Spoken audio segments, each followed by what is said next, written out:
চলে আসলাম দেবীগঞ্জ ময়নামতির চরে।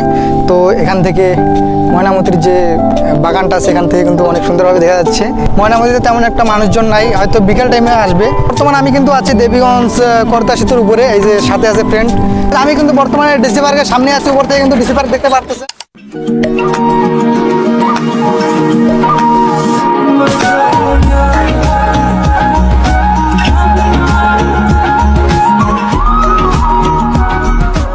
আসসালামু আলাইকুম, this is Mamun and welcome back to my YouTube channel Mamunullah blogs. তো ঈদের 4-5 দিন হয়ে গেল, তো আমি এখনও পর্যন্ত কোথাও ঘুরতে যেতে পারিনি, তাই আপনাদের ব্লগও দিতে পারিনি ভালো।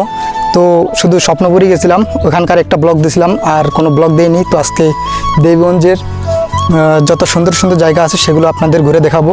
আপনারা পাশে থাকবেন, পুরো ব্লগটি দেখুন। তো চলুন যাওয়া যাক। তো গাইজ, বর্তমানে আমি চলে আসলাম দেবীগঞ্জ ময়নামতির চরে। তো এখান থেকে ময়নামতির যে বাগানটা সেখান থেকে কিন্তু অনেক সুন্দরভাবে দেখা যাচ্ছে। তো আজকের ভিডিওটি অনেক মজা হতে যাচ্ছে, তো কেউ মিস করবেন না। গাইজ, আমরা কিন্তু মানে ঈদের 3 দিন পর আসছি, তাই মানে ময়নামতিতে তেমন একটা মানুষজন নাই, হয়তো বিকেল টাইমে আসবে। তো এখন পুরোপুরি ফাঁকা, এই যে আমরা দুজনে ঘুরতেছি, শুধু পুরোপুরি ফাঁকা।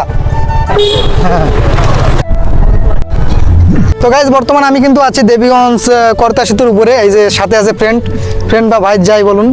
তো আমরা অনেকক্ষণ যাওয়াত ঘুরতেছি, আপনাদেরকে দেখানোর চেষ্টা করলাম। তো এখন দেবীগঞ্জ ডিসি পার্কের সামনে আছি, তো আপনাদের একটু পর দেখাচ্ছি সেটি। তো তার আগে আপনাদের দেবীগঞ্জের যে করতা নদী আছে সেটার ভিউ দেখাচ্ছি আপনাদের। এটা হচ্ছে কিন্তু বর্তমান করতা নদীর ভিউ।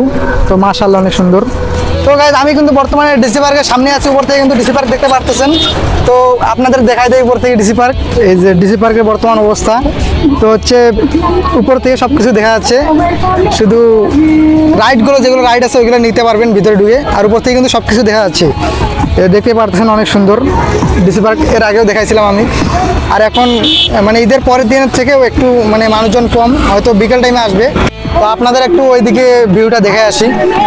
তো আমি কিন্তু এখন ডিসি পার্কের কিন্তু মানে রাস্তার দুই দিক থেকে কিন্তু মানে পার্কটির মানে অংশ, এই সামনের এই পার্টে দেখতে চলে আসলাম।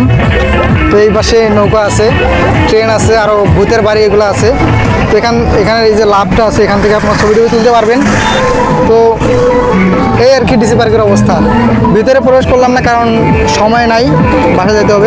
তো আপনাদের আজকে ডিসি পার্ক এবং ময়নামতির ভিডিওটি কেমন লাগলো আজকে অবশ্যই কমেন্ট করে জানাবেন। আর হয়তো পঞ্চগড় যাবে কিছুদিন পর, সেখানকার ব্লগগুলো দেখবেন, আর ব্লগ আসতেছে। আর আজকের এখান থেকেই আমরা আপনাদের কাছে বিদায় নিচ্ছি। তো এই যে দেখা পাচ্ছেন যে বড় ভাই। তো সবাই ভালো থাকবেন, সুস্থ থাকবেন, আল্লাহ হাফেজ।